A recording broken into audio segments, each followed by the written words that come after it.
자료 보이시죠? 네, 자료 네, 보이시죠? 네, 자료 네. 이제 준비한 건데요. 교과가 이제 벌써 3기 11과 이제 거의 끝이 다 왔죠. 3기가 벌써. 세월이 네. 정말 빨리 지나가는데 오늘 제목은 예수님께서 붙잡히시고 신문 받으심이라는 제목으로 교과를 공부하도록 하겠습니다. 먼저 그 본문 내용은 주로 마가복음 14장 전체를 포함하고 있고요. 마가복음 14장이 70 몇 절까지 있어가지고 굉장히 내용이 많습니다. 그래서 그 여러 내용 중에서 여기 저 일요일, 월요일, 화요일, 수요일, 목요일, 수지까지 거기 나온 그 토픽을 주제로 이제 공부하도록 하겠습니다. 먼저 기억절을 읽어보시면 이르시되 아바 아버지여 아버지께는 모든 것이 가능하오니 이 잔을 내게서 옮기시옵소서. 그러나 나의 음, 원대로 음, 마옵시고 아버지의 원대로 하옵소서 하시면서 음, 이제 예수님께서 엄청난 고뇌와 고민 가운데서 이렇게 예수님의 인성이 네, 떨리는 그 가운데서 예수님께서 말씀하신 그 장면입니다. 굉장히 제가 예전에 처음 이것을 접할 때는 굉장히 놀랐어요. 음, 예수님께서 이런 사명을 위해 오셨는데 하나님의 아들이시고 하나님이신데 예수님께서 그러니까 사람이 되셨을 때 그 인성의 그 어떠했으면 우리가 다 알지 못하잖아요. 그래서 네, 근데 그 가운데서 저는 예수님께 멋있게 내가 십자가의 사명을 완수하러 왔으니 어, 내가 갈 길을 가야 되겠다 하면서 이렇게 딱 그렇게 짜잔 하고 이제 사명 완수하실 때, 음, 어, 뭐 그 비하인드 스토리라든지 예수님의 그 정신 가운데서 어떤 일이 벌어졌을까, 마인드 속에서 그런 것을 이제 상상하기 어려웠는데, 여기에서 이거를 보고서는 굉장히 놀랐습니다. 예수님께서 오늘 교과에 그 나오중에 나오지만, 겟세마네 동산의 그 주제에서 나오지만, 할 수만 있으면 그 잔이 예수님께서 마셔야 음, 되는 그 십자가의 잔이 너무나 고통스러워서 예수님께서 그 잔을 옮겨달라고 아버지에게 부탁하실 만큼이나 고통스러웠고 고뇌에 가득 찼었고 그것이 얼마나 끔찍했으면 예수님께서 하나님의 아들이신데도 불구하고 그 인성이 그 막 그 공포에 떨면서 그 잔이 지나가기를 원하셨을까? 인성으로는. 그런데 음, 끝까지 이제 하나님의 뜻대로 하시겠다고 자기 자신을 십자가에 그 미리 못 박으시는 장면을 보면서 굉장히 많이 놀랐었어요. 그래서 네, 이것이 예수님께서 짊어지셔야 했던 제 무게와 그 아버지 하나님으로부터의 그 분리되심의 그 끔찍함과 그, 어, 그, 그 그 영향력이 굉장히 끔찍하고 굉장히 우리가 상상할 수도 없는 그런 상황이었다. 예, 그걸 깨닫고 되고 굉장히 많은 생각을 하게 했던 그 말씀이었습니다. 그래서 이제 네, 그건 이제 겟세마네 동산에서 자세히 다루기를 하고요. 일요일 소지에는 기억해야 할 사랑이라고 그 마가복음 1장부터 시작될 때 거기서 이제 나오는 내용입니다. 그 음, 일요일 소지에 보면은 질문을 이렇게 했어요. 예수님의 발에 향유를 부은 여인과 여기서 배신을 결심한 유다와는 어떤 차이가 있는가? 여기 두 음, 가지 유형의 예수님의 추종자들을 비교해 보라라고 이제 질문을 했거든요. 제가 질문을 만들었습니다. 뭐 교과에서도 비슷한 내용이 나왔고요. 그래서 이제 여기에서 두 가지 예수님을 따른다고 공언하는 사람들이 나왔는데 어 여러분께서도 보시기에 누가 이 제자들보다도 더 그 수제자인 그 한 여인이 나오죠. 마리아라는 여인이 나오거든요. 근데 이 여자는 진짜로 예수님의 그 죄의 용서를 참으로 깊게 경험한 음, 제자예요. 유다는 어떻게 하면 예수님을 이용해서 자기가 자기의 야망을 이룰까, 자기 자아를 실현할까, 이런 사람이었습니다. 그래서 그 둘의 결국은 유다가 얼마나 제자들 사이에서 뛰어나다고 평가를 받고 그랬는지 몰라도 예수님의 진정한 제자가 되는 것은 어, 어떤 그 사람의 가진 달란트의 뛰어남이나 재능이나 이런 것이 아니라 누가 진정으로 예수님에게 죄의 용서를 받고 그 죄에 감사를 하는가 그것을 예수님을 그 죄 용서받은 예수님께 얼마나 감사하고 예수님을 사랑하는가의 그 제자의 그 도의 척도가 이 기준이 된다는 것을 깨닫게 해준 그 이야기죠. 그래서 여기에서 보면은 그 성경절을 보면은 어 그 시몬의 집에서 문둥이를 고침을 받았던 시몬의 집에서 그 마리아가 그 옥합을 가져와서 그 유향을 예수님 발 아래 부으면서 머리카락으로 눈물을 흘리면서 발을 씻었잖아요. 예? 그러면서 이렇게 했을 때 그 시대의 소망에 보면 이 여인은 성령의 이끌림에 의해서 이런 일을 했다고 나왔습니다. 그래서 음. 그런데 이제 뭐 그 하지? 여기 보면 이게 보면은 여기서 어 정리하려고? 예수님께서 말씀하셨던 것처럼 예수님의 장사 십자가 죽음을 미리 그 장사를 치렀다 그런 식으로 이게 예수님께서 말씀하셨잖아요. 그래서 예수님께서 어 8절에 보면은 마가복음 14장 8절은 저가 힘을 다하여 내 몸에 향유를 부어 내 장사를 미리 준비하였느니라. 그럴 때 이제 예수님께서 어, 그 시대성경 뒤에 읽어보면은 여기서 매우 큰 위로를 받으셨다고 그랬어요. 음. 음.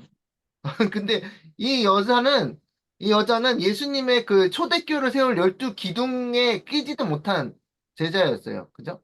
그 당시에 여성이라는 그 지위가 그렇게 높지 않았기 때문에 그래서 남성의 그 12제자는 뭐 나중에 풍성하게 했지만 진짜 이 여기까지만 해도 이 제자들은요 서로 누가 높게 되냐 서로 누가 예수님께서 이스라엘의 왕으로 등극하실 때 누가 자기가 높은 자리를 차지해야 되냐 저 군대 장관은 누가 해야 되며 재무부 장관은 누가 해야 되며 이런 걸로 서로 다투고 있을 때 오직 이 여자만이 진짜 예수님의 장사 예수님 십자가의 죽음을 준비했다는 거예요. 성령의 이끌림을 통하여.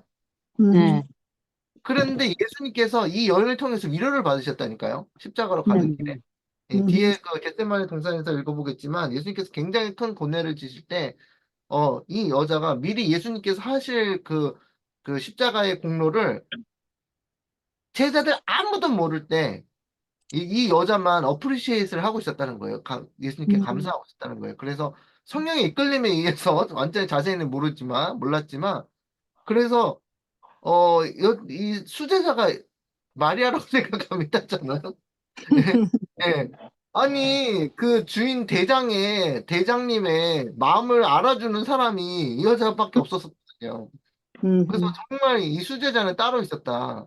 음, 그래서 이 서로 막 높고자 하는 그 제자들과는 달리 겸손하게 예수님 앞에 무릎 꿇고 눈물로 예수님 발을 씻었던 이 마리아의 그걸 예수님께서 이제 굉장히 그 높이 평가하셨죠.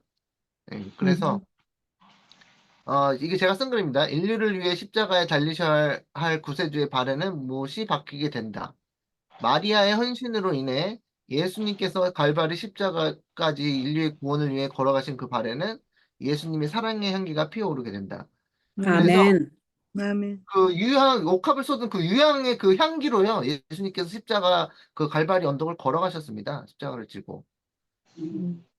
그래서 굉장히 감동을 많이 받았어요. 그 마리아의 그 행동에. 그래서 역시 가장 수제자는 뭐 누가 우리가 높고자 하는 그런 건 없지만 가장 예수님께서 마음에 들어하시는 제자는 누구냐면 예수님의 십자가의 공로를 감사해야 하고 그 은혜를 받음으로써 제 용서를 받은 감사에 예수님께 온 마음을 바치는 제자가 진짜 제자다. 예, 그렇게 아멘. 그 교과 내용이었고요.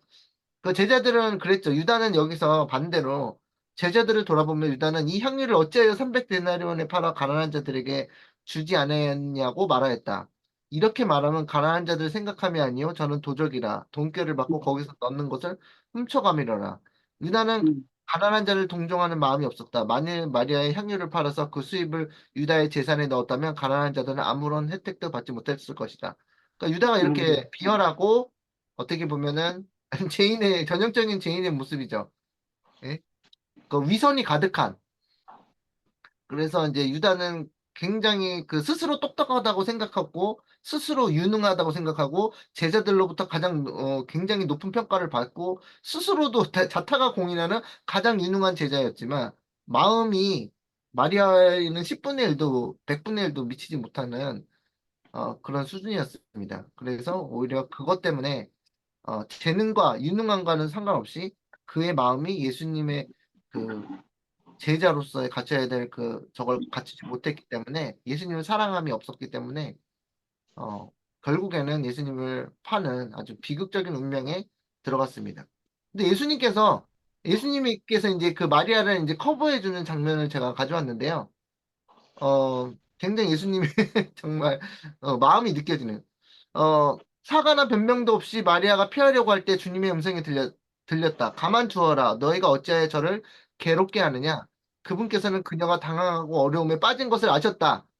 당황하고 어려움에 빠지니까 예수님께 어떻게 계세요? 사랑의 예수님이 음, 예? 구해주셔야 되잖아요. 예수님 음, 자상하심이죠. 그래서 음, 그분께서는 이와 같은 봉사를 통하여 그녀가 사죄함을 받은 데 대한 감사를 표시한 것임을 알고 그녀의 마음에 위안을 주셨다. 여기 잘 음, 보세요. 이난의 수군거림보다 더욱더 높은 음성으로 그분께서는 저가 내게 좋은 일을 하였느니라. 가난한 자들은 항상 너희와 함께 있으니 아무 때라도 원하는 대로 도울 수 있거니와 나는 너희와 항상 함께 있지 아니하리라. 저가 힘을 다하여 내 몸에 향료를 부어 내 장소를 미리 준비하였느니라고 말씀하셨다. 비난의 수군거림보다 더 높은 목소리로 그 커버해 주시는 음, 그래서 항상 예수님 그 성품이 드러나는 것에 그 마음에 들었고요. 그 다음에 이 마리아가 행동에 대해서 예수님께서 어떻게 그 마음의 기쁨을 느끼셨는가? 겟세마네 동산에서 제자들 다 자고 있었잖아요. 예? 바로 내일 십자가에 돌아가셔야 되는데 제사장이 잡혀가고 신문을 받고 돌아가셔야 되는데 제자들 다 펄펄 자고 있었어요. 그런데 그 예수님께서 그 가시는 길을 위로해 준 사람이 마리아가 거의 유일합니다. 그 성경에 기록 보면은. 그래서 그것 때문에 그 굉장히 높게 평가하죠. 구주의 시신에 아낌없이 부으려고 했던 한계로운 선물을 마리아는 그분의 살아있는 몸에 부었다. 장사 때 이 향기는 무덤에만 가득할 뿐이지만 지금 이 향기는 그녀의 믿음과 사랑의 보증으로서 그분의 마음을 기쁘게 하였다. 예수님께서 위로를 받으셨다는 거예요. 그래서 아리마대 사람 요셉과 니고데모는 저희의 사랑의 선물을 예수님께 살아계실 때 바치지 않았다. 돌아가신데 바치면 무슨 뭐 알아줍니까? 예. 그런데 뭐 예수님께서 뭐 당연히 부활해서 알아주셨지만 그들은 비통한 눈물을 흘리면서 예수의 차디차고 의식 없는 몸을 위하여 값진 향료를 가져왔다. 향을 가지고 무덤을 찾아갔던 여인들은 예수께서 이미 부활하신 뒤였기 때문에 저희 수고가 헛된 것을 깨달았다. 그러나 마리아는 예수께서 그녀의 헌신을 의식하실 때 구주께 자신의 사랑을 쏟음으로 그분의 장사를 위하여 기름을 부었던 것이다. 그리하여 그분께서는 당신이 받으실 큰 시련의 어둠으로 내려가실 때 겟세마네 동산에서 온갖 피땀을 다 흘리실 때 고통의 아버지 하나님과 분리되어서 고통에 너무 괴로워가지고 죽을 것 같으실 때 당신이 구속하신 자들에게 받게 될 열렬한 사랑에서 우러나온 그 행위에 대한 기억을 간직하고 가셨다. 아멘. 아멘. 예수님께서 그 마리아 때문에 아멘. 마리아가 이미 내 그 죄를 용서받으면서 나를 그렇게 사랑해서 나에게 온 마음을 바쳤잖아. 그래서 예수님께서 그걸 위로받으면서 그 힘을 받으시고 어, 그 겟세마네 동산을 에서부터 갈바리 십자까지 가셨다는 거예요. 그러니까 뭔가 아멘. 예수님께서도 저는 이제 그 인간으로 모습으로 오셔가지고 예수님께서 뭐 어떻게 하나님 신이라는 존재는 우리가 그 이해할 수 없는 부분이 있잖아요. 그분의 마음을. 근데 예수님께서 인간이 되셨다면서도 하나님이시면서도 인간이시면서 내가 죄인들을 위해서 십자가에 달려 죽는데 그들이 나의 공로에 대해서 내가 그들을 사랑하는 것에 대해서 이 죄인들은 나를 그것에 대해서 어떻게 평가를 하고 어떻게 고마워할까? 나에게 마음을 줄까? 이런 거에 그 갈망하셨다는 거예요. 음, 예. 그래서 매우 인간적인 거죠. 뭐, 그러니까 매우 인간적인 거, 뭐 하나님께서 당연히 그러시겠지만 인격을 가지고 계신 분이니까. 근데 그런데 이제 사단이 옆에서 공격한 건 이제 겟세마네 동산에서 보겠는데 이 겟세마네 동산에서는 그 지금 교과 공부 아니더라도 여러분께서 읽으셨겠지만 그 겟세마네 동산에서 예수님께서 그 겪으신 경험을 꼭 한번 읽어보시기 바랍니다. 한 두 번 읽어보시기 바랍니다. 그래서 위로를 받으셨고 그 다음에 월요일 소지를 보겠습니다. 월요일 소지에 보면 마지막 만찬이라는 제목인데 그 마지막 만찬에 6월절 어린 양이 없었던 이유는 무엇인가 했어요. 그런데 이제 그 이유는 예수님께서 어린 양이시니까, 유월절 어린 양이시니까, 그 유월절 어린 양이 없었던 것은 예수님 자신이 어린 양이니까, 원형이 되시니까 필요 없었던 거고요. 그거는 이제 교과 나온 질문이 간단하게 답변이 되는 거고, 그 중에서 나오다가 이제 유월절 만찬에서 나오다가, 어, 이거 유월절 만찬 이 부분을 먼저 다뤄야 되겠네요. 그 질문, 두 번째 질문은 뭐냐면, 여러분 생각하고 계세요. 베드로는 자신의 믿음을 과신했지만 예수님은 베드로의 무엇을 보고 그가 예수님을 부인할 것을 미리 아셨는가? 예수님께서 그 자리에서 예수님 베드로에게 너가 닭이 두 번 울기 전에인가요? 두 번 울기 전에 나를 세 번 부인해라고 말씀하셨잖아요. 근데 예수님께서 무엇을 보고 그렇게 예수님께서 부인할 것을 아셨는가? 그거에 대한 질문이 좀 뒤에 나오겠습니다. 자, 먼저 예수님께서 그 성만찬 예식에서 그들이 먹을 때 예수께서 떡을 가지사 축복하시고 떼어 제자들에게 주시며 이르시되 받으라 이것은 내 몸이라 하시고 또 잔을 가지사 감사하기도 하시고 그들에게 주시니 다 이를 마시매 이르시되 이것은 많은 사람을 위하여 흘리는 피 나의 피 곧 언약의 피니라.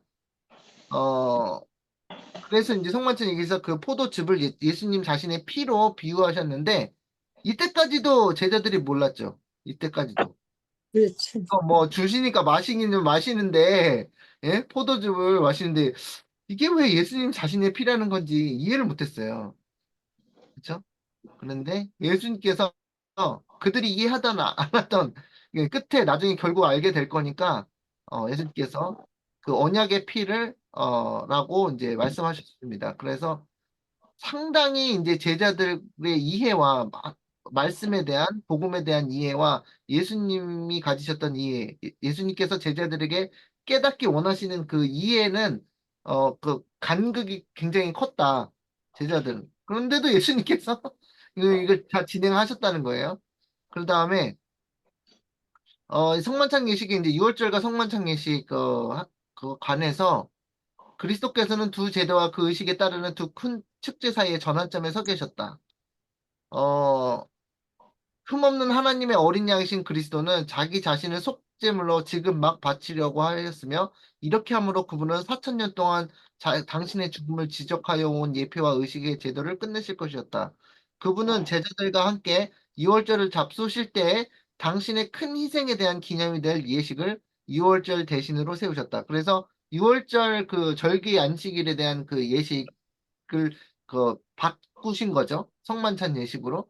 그래서 우리가 교회에서 성만찬 예식을 하면서 이것이 어, 세상 끝날까지 예수님 재림하실 때까지 이 의식이 계속 어, 지켜져야 되고 이 예식을 할 때 예수님께서 우리를 위해서 치르신 그 희생을 계속 기억하게 하는 그것 때문에 여러분께 다 아시는 내용이죠. 뭐 새로운 게 없죠. 그래서 성만찬 예식은 그리스도의 죽음의 결과로 이루어진 큰 구원을 기념하기 위하여 주신 것이다. 그리스도께서 능력과 영광으로 재림하실 때까지 이 예식은 기념되어야 한다. 그래서 이것을 통하여 우리 마음속에 예수님이 항상 새롭게 그 십자가의 그 희생을 새롭게 간직한다고 말씀하고 있습니다. 자, 그 다음에 중요한 내용이 여기서 나옵니다. 그래서 자, 예수께서 마가복음 14장 27절에 예수께서 제자들에게 이르시되 너희가 다 나를 버리리라 이는 기록된 바 내가 목자를 치리니 양들이 흩어지리라 하였음이라. 그래서 예수님께서 아셨어요. 제자들이 당신을 버리실 거라는 거를 뭐 버리고 도망간다는 걸 아셨어요. 스가랴서 13장 7절에 나온 말씀을 그대로 인용하신 거예요. 그래서 짝된 자를 칠 텐데 그 칠 때 목자를 칠 때 그 목자를 따르는 양들이 목자가 치면 목자가 죽으면 다 양들이 흩어지는 것이 당연한 것이다라고 예수님은 생각하셨어요. 인간적인 의리나 이런 걸 떠나서 예수님께서 그걸 기대하지 않으셨어요. 하나님 말씀대로 예언대로 되는 거고요. 그래서 그러나 그 다음을 내다보시죠. 그러나 내가 살아난 후에 너희보다 먼저 갈릴리로 가리라. 그러니까 여기서 이제 베드로가 안 나설 수 없죠. 다른 제자들은 약간 좀 소심해서 가만히 있는데 베드로가 딱 나섭니다. 예, 베드로가 여짜오되 다 버릴지라도 나는 그리하지 않겠나이다.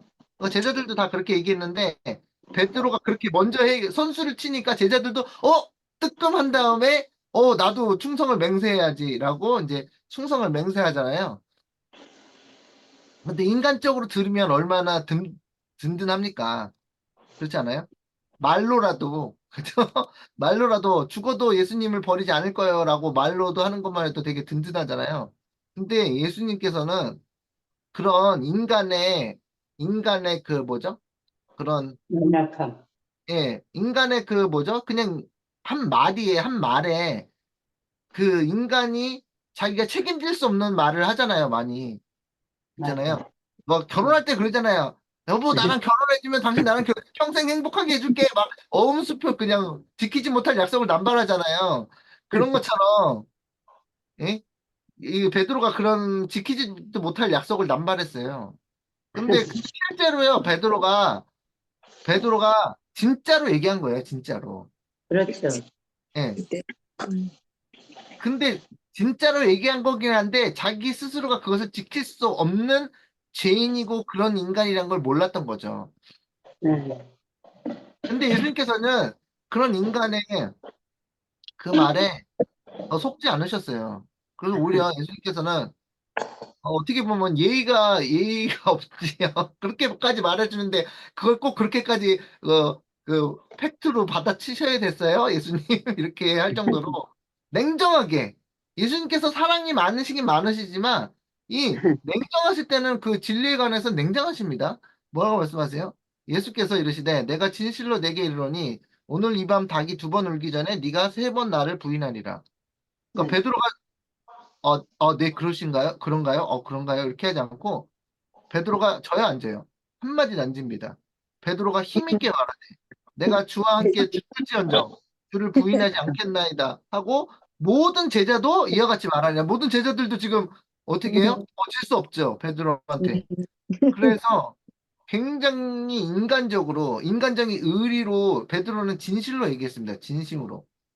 음, 그리고 우리도 그래요. 우리도 인간적으로 그 마음에 느끼는 감정적으로 예수님을 절대 버리지 않겠다고 말은 해요. 말은 잘해요.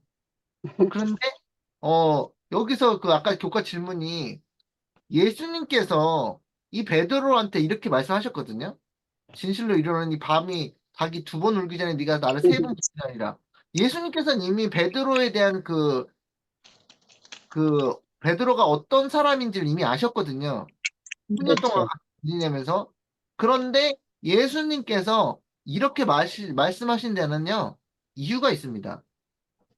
우리가 이제 여기서 굉장히 중요한 레슨이 뭐냐면, 시대수만 673페이지 보면은, 그주께서는 그리스도에 대한 그의 사랑까지도, 그러니까 예수님을 사랑하는 마음이 있었어요, 베드로가. 근데 음, 그의 사랑까지도 억눌러 버린 이기주의와 철면피함이 베드로에게 있는 것을 보셨다. 베드로야 막 침을 튀기면서 예수님 전 죽을 정도 예수님을 배신하지 않겠습니다라고 했지만 예수님께서는 이미 베드로에 대한 품성을 아셨거든요. 그런데 뭐가 있었어요? 이기주의와 철면피가 한 그런 죄인의 모습이 있었다는 거예요. 그래서 음, 많은 결점, 억제하지 못하는 주의성 없는 정신, 성화되지 못한 성질, 시험에 뛰어드는 부주의함 등이 그의 생애 가운데 나타났다. 그리스도의 엄숙한 경고는 마음을 살피라는 일종의 요구였다. 베드로는 음, 자신을 믿기보다는 그리스도께, 대, 그리스, 그리스도께 대한 더욱 깊은 믿음을 가질 필요가 있었다. 그래서 이 예수님의 이 기독교 종교는 기독교라는 그리스도교라는 크리스찬이 되는 거는요. 마음만 뜨겁다고 우리가 되는 게 아닙니다. 음, 막 감정적으로 베드로처럼 이렇게 침 튀기면서 열정적으로 난 목숨을 잃을지언정 주님을 부인하지 않겠습니다라고 말하는 건 가슴이 뜨거운 거예요. 음, 맞죠?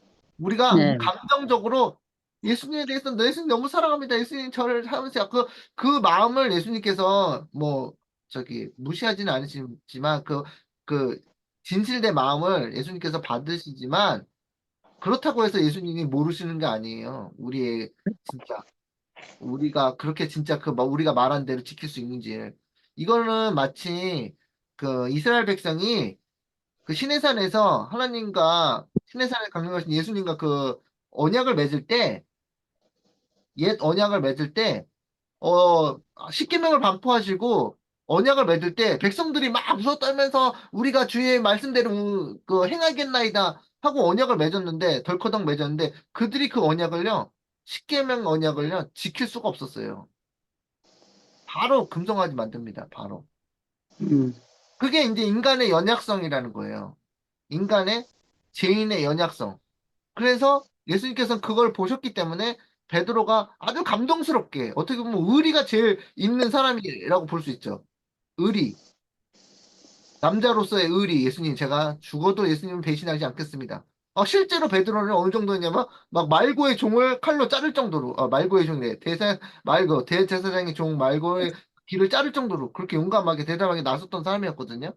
그런데 그 정도까지 의리가 있는 사람인데, 그거와는 별개로, 그거와 품성과는 별개였던 거예요. 그래서, 근데, 여기에서, 그 대쟁투에 보면은, 베드로가 왜 그, 그 예수님을 부인할 수밖에 없는지에 대해서 나옵니다. 대쟁투 594페이지, 이거 여러 번 읽었었는데요. 여기 처음 보신 분들 계시니까 이거 굉장히 중요한 부분입니다. 대쟁투 594페이지 보면, 베드로가 환난의 때 예수님을 부인한 이유는요, 의외로 여러분 굉장히 딴 데 있어요. 대쟁투 594페이지에 대해 읽어보겠습니다. 성경의 진리로 마음을 견고히 방어한 자들 외에는 아무도 최후의 대쟁투를 견디지 못할 것이다. 뭘로 방어한 자들이요? 뭘로? 성경의 진리로 마음을 견고히 방어한 자들 외에는 아무도 최후의 대쟁투를 견디지 못할 거예요. 최후의 대쟁투가 뭔지 아시잖아요. 짐승의 표가 내리고 뭐 매매하지 못하고 짐승의 표를 받지 않으면 매매를 못하고 심지어 죽이기까지 하는 그런 일이 있을 때 하나님의 말씀으로 경고히 방어한 자들 외에는 이게 의리 갖고 될 수 있는 게 아니라는 거예요. 의리를 가지고 내가 하나님에 대한 의리로 내가 그날 짐승의 표를 거절하고 하나님을 지키겠습니다. 목숨을 걸고 지키겠습니다. 그게 의리의 우리의 감정적인 그런 헌신으로 되는 게 아니라는 거예요. 아무리 마음이 뜨겁고 가슴이 뜨거워도 성경의 진리로 마음이 방어되지 않으면 그 소용없다는 거예요. 베드로처럼 돼버린다는 얘기예요. 그러니까 우리가 그거에 대해서 우리 앞에도 시련이 있기 때문에 최후의 대쟁투가 있기 때문에 그거에 대해서 굉장히 중요하게 여기셔야 됩니다. 왜냐하면 여러분이 아무리 가슴이 뜨겁고 베드로보다 더 음, 10배 더 큰 목소리로 예수님을 절대로 배반하지 않겠다 말을 할지라도 성경의 진리로 마음이 견고하게 되지 않으면 최후의 대적을 음, 만들 수가 없어요. 통과할 수가 없다는 거예요. 자, 모든 사람에게는 나는 사람보다 하나님을 순종할 것이나 하는 시험이 이르러 올 것이다. 결정의 시간은 이제 박두에 있다. 우리의 발은 하나님의 변함없는 말씀의 반석 위에 굳게 서 있는가? 우리는 하나님의 계명과 예수의 믿음의 보호 아래 굳게 설 준비를 갖추고 있는가? 뭐가 돼야 된대요? 최후의 대쟁투에 설 수 있으려면 준비가 돼야 된다는 거예요. 준비가. 무슨 준비인지 이게 묵상해 보시기 바랍니다. 자, 그러면서 화이트닝이 뭐라 하냐면 지금 베드로에 대한 그 얘기를 꺼내요. 지금 마지막 때 최후의 대쟁투에 대해서 설명하면서 그 예로 그 제자들이 예수님을 배신한 것을 그러니까 예수님을 부인한 것을 예로 들면서 얘기를 해요. 구주께서는 십자가에 달리시기 전에 돌아가셨다가 무덤에서 다시 부활하실 것을 당신의 제자들에게 설명하셨다. 예수님께서 말씀하셨어요, 안 하셨어요? 하셨죠. 예수, 예수님께 제자들에게 특히 베드로에게 이제 사람들이 인자를 누구라 하느냐 뭐 어떤 이는 뭐 엘리야다 뭐 이렇게 하다 선지자 중에 하나다 이런 데니까 너는 나를 누구라 하냐니까 베드로가 그냥 성령의 그걸 감동을 받아가지고 주는 그리스도시여 살아계신 하나님의 아들이니다 하고 딱 멋있게 얘기를 하잖아요. 그러니까는 예수님께서 네가 바요나 시몬아 네가 복이 있도다 그 말을 하게 하신 것은 네가 아니다. 하나님께서 성령을 주셔서 그렇게 말한 것이다 하는데 갑자기 그 후에 예수님께서 무슨 말씀하시냐면 내가 이제 제사장과 뭐 이 사람들한테 잡혀가지고 고난을 당하고 십자가에 죽은 다음에 3일 만에 부활을 그 말을 하니까 베드로가 거기서 예수님을요 갑자기 성령 받은 사람이 바로 5분 만에 뒤바뀌어서 예수님을 꾸짖습니다. 예수님 안 돼요? 예수님 십자가 들어가시면 안 돼요? 그러면 내 야망이 뭐가 돼요? 내 꿈이, 나 예수님 그 왕으로 등극하시면 저 군대 장관이 그 제 목표인데요? 그러면 제 야망이 무너져요? 예수님 절대 그러면 안 돼요? 큰일 나요, 그러면. 예? 제가 그 어부, 그거, 그 고기 왜 버리신지 아세요? 그거 모든 걸 버리고 예수님 따르는 거 왜 버리는지 아세요? 예수님이 내 메시아인 줄 알았지만 예수님 왕으로 등극하실 때 그 마음의 한켠에는 뭐가 되고 싶다고요? 군대 장관이 되고 싶다고요. 근데 그래서 예수님께서 만약 돌아가시면 베드로는 큰일 나는 거예요. 그래서 그러나 제자들은 로마의 속박에서 벗어나는 일시적 해방만을 바라고 있었기 때문에 그들은 그들의 희망의 중심이 되어 있는 주님께서 굴욕적인 죽음을 당하셔야 한다는 생각을 용납할 수가 없었다. 예수님께서 진리를 말씀하셨는데 그 진리가 자기 생각과 맞지 않으니까 그 진리를 땅에 그냥 헌시자 버리듯이 벌어버렸어요. 예수님 십자가에 달리신다고 절대 그러면 안 돼요. 예수님을 막 혼내. 자기가 게다가 예? 하나님의 아들을 혼내고 해서 막 꾸짖으면서 예수님 절대 그러면 안 된다. 무슨 말씀이냐? 이스라엘의 왕으로 등극하시고 저는 저기 예수님의 수제자로서 군대 장관이 되고 이렇게 지금 앞에 지금 제 비전이 창창한데 무슨 말씀하시는 거예요? 그 천청병력 같은 말씀하시네. 그러면서 그 진리를 땅에 던져버렸어요. 굉장히 위험했죠. 베드로가 왜 시련의 때 이렇게 못 썼냐면 예수님의 십자가의 복음을 거절했습니다. 나오자마자. 그들이 보세요. 그들이 기억할 필요가 있었던 말씀들은 그들의 마음에서 어떻게 됐어요? 사라져 버렸어요. 사라졌. 진리의 말씀이 자기 생각과 맞지 않으니까 그걸 그냥 어떻게 해요? 머릿속에서 지워버렸어요. 그러므로 어떤 일이 생긴지 보세요. 그러므로 시련의 때가 이르자 그들은 아무런 준비가 없었음이 발견되었다. 그 어떤 때 됐어요? 갑자기 너도 그 예수님 같은 아니야 하니까 베드로가 부인했죠? 그때가 그게 준비가 안 된 거였어요. 예수님을 부인할 준비가 됐죠. 예수님을 죽음이 다가와도 시인할 정도 준비가 돼야 되는데 예수님을 부인할 준비가 되었던 거예요. 어떡하니까? 예수님의 십자가의 복음을 거절하니까. 그러니까 여러분은 그냥 베드로가 왜 그렇게 예수님을 부인했는지 인간적인 연약함이다 이렇게 생각하셨고 또 어떻게 생각하셨는지 모르겠지만 저는 이 글을 읽으면서 베드로는 시련의 때에 준비돼야 될 말씀으로 준비되지 못했구나. 반대로 만약에 베드로가 예수님의 십자가를 어, 믿었다고 칩시다. 믿었다고. 받아들였어요. 정말요? 그럼 뭐 제일 먼저 해야 되는 게 뭘까요? 베드로의 입장에서. 여러분 생각해 보세요. 베드로의 입장에서 예수님의 십자가에 죽을 것을 그 사실을 기정사실로 하나님의 말씀의 진리로 받아들였다면 가장 먼저 해야 될 건 뭘까요? 숙제가 있는데 숙제가 생겼어요. 베드로에게. 뭐였을까요? 뭐라고 생각? 여러분이 베드로가 생각하시고 예수님 십자가에 달려 돌아가시는데 그걸 깊이 생각한 가운데 갑자기 닥쳐오는 그 자기가 생각을 정리해야 될 게 뭐예요? 아이고야. 자신을, 예. 자신을 내려놓는 거죠. 아니, 근데 그건 좀 애매해요. 좀 구체적으로. 아, 예수님 십자가 돌아가시면 문대장관 다 됐네, 나. 어, 안 되는 거네. 맞아. 선교사님, 예, 이건 어때요? 내 목숨을 하나님께 이제 완전히 예, 바치는 자세와 음, 하나님의 이름을 부끄러워하지 않는 거, 예수님의 이름을 부끄러워하지 않는 자세. 예. 자세는 누구나 다 가질 수 아니, 있는데, 그러니까 예, 내 목숨을 예, 두려워하지 않게 완전히 내놓고 그 다음에 음, 하나님의 이름을 부끄러워하지 않는 거. 네. 아니, 그 준비된 저는 거 좋아요. 저는 베드로가 예수님께서 십자가를 지실 수 있도록 같이 준비했을 것 같아. 예. 나 같으면. 근데 그거 좋아요. 다 말씀 좋은데 일단요. 뭘 접어야 되냐면요. 베드로가 예수님의 쫓아다니면서 예수님이 왕으로 등극하실 때 자기가 할 거라는 그 욕심과 야망을 버렸어야 됐어요. 그렇지. 예수님을 따르는 데 있어서 자기가 예수님을 따르면서 얻을 수 있는 유익은 오직 죄에서 해방되고 죄의 용서밖에 없다는 거를 깨달았어야 됐어요. 그런데 당연히 깨닫지 못하죠. 왜냐? 자기 마음속에 뭐만 가득해요? 욕심만 가득하거든요, 지금. 예. 그래서 제자들이 뻣뻣하면 싸웠잖아요. 예수님이 그 겟세마네 동산에서 그 영성만찬 하신 예식을 하는데도 거기서도 싸웠어요, 제자들이. 누가 눕냐? 왜냐하면 예수님이 지금 호산나 했었거든요. 그 예루살렘에 네. 승리 입성했거든요. 그러니까 그들은 이미 지금 눈앞에 자기들의 출세가 눈앞에 코앞에 와 닥쳐 있었어요. 그래서 예수님이 이제 왕으로만 등극하면 내가 내 자리 재무장관 유다 너 돈 좋아하니까 너 재무장관. 예, 나는 예수님 칼을 들었지? 내 누군지 알지? 무슨 자리 갈지 알지? 야, 나 칼 들은 거 봤지? 무슨 자리 갈지 너네 그 꿈꾸지 마라. 나 군대 장관이야.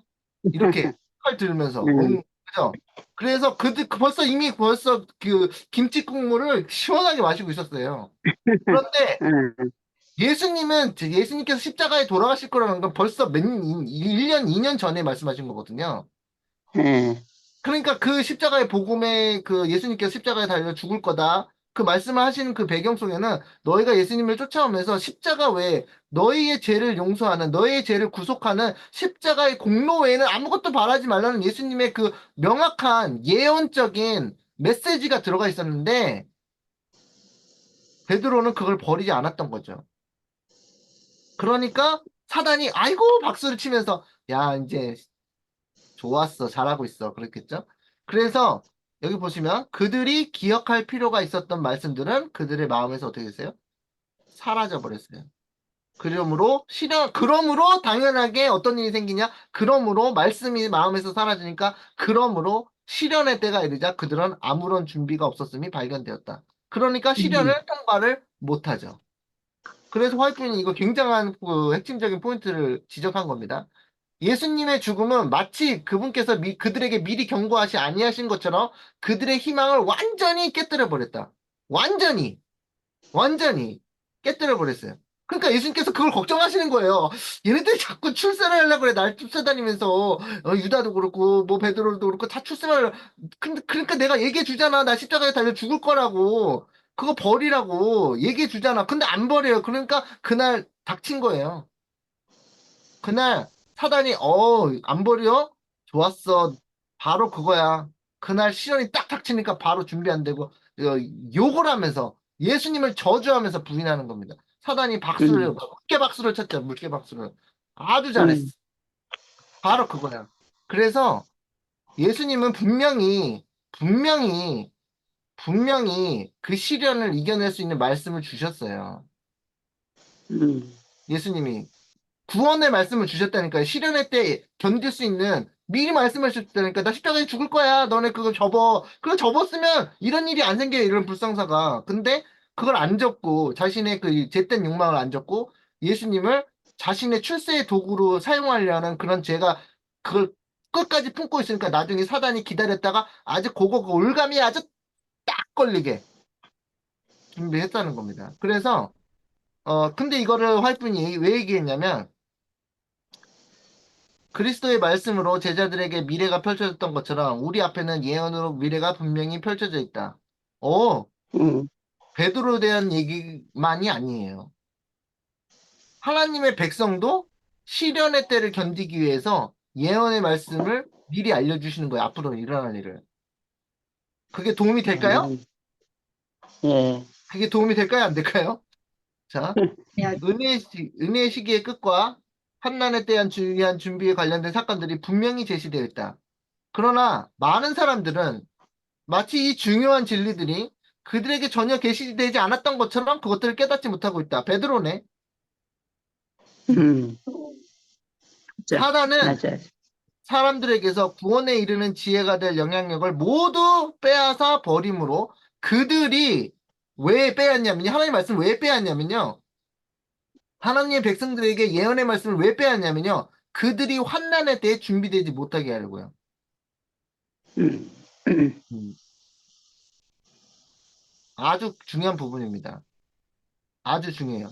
베드로는 예수님의 죄인으로서 예수님에 대한 의리가 부족해서 예수님 부인한 게 아닙니다.